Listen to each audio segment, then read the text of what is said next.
Welcome back, all you kings, queens, and in-betweens to another video here on the channel. This is another Should You Watch, but today we are bringing you something that is airing on Netflix, which is not something we typically handle. You know, most of our stuff is either High Dive or mostly Crunchyroll, but today we're bringing you an in-demand movie on the Netflix Top 10, and that is My Oni Girl. Elaine, tell us about this movie. One day, Hiiragi, a boy, encounters an Oni on the bus and tries to help pay her bus fare. Doesn't quite work out, but she crashes at his house for some reason. Yes. And he finds out that she is in search of her mother, who vanished years ago when she was an even smaller child, leaving her and her father alone. She decides that when she finds her mother at the shrine she thinks she has gone to, she will just return home. And this story is their journey to that shrine to find Oni Girl's mama. Yes. Oni Girl named Tsumugi, or Tsumugi. I messed it up the first time I tried to attempt it. Tsumugi. And we get this kind of coming of age story of these two kids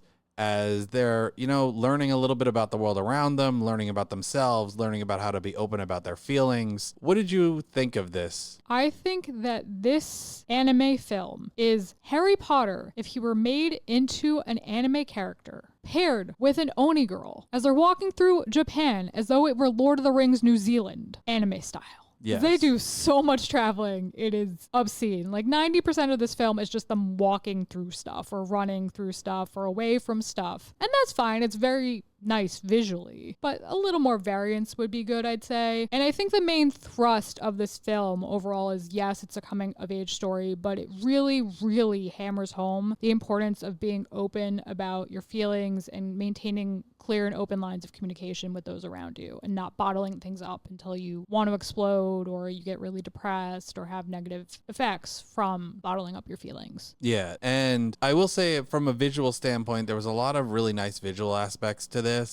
And they did some weird stuff when it came to motion tracking. Like they would do a lot of interesting motion tracking with the camera movements. And it seemed like they had the 2D drawn characters in like three-dimensional spaces that were moving, that they were kind of moving through, which was interesting. And I think from an artistic standpoint, the colors were really nice. There was a lot of play with lighting, where they had glowing objects or glowing people, and that was played against like a dark background or a starry sky. And I think from a story standpoint, this does a good job of really explaining the importance of communicating, like you said, keeping those lines open, being open about your feelings, and not holding things back, because it can do damage to you in the long run if you're hiding your feelings, or you're kind of letting people take advantage of you, or you're just kind of going with the flow and not carving your own path through life. And there's a good number of instances in here where you can actually apply it to your own life. Like I would apply it to my own life and be like, hey, these are maybe times that I should have spoken up. And I think that this movie does a good job. If you can apply it to yourself and get actual emotional payoff from it,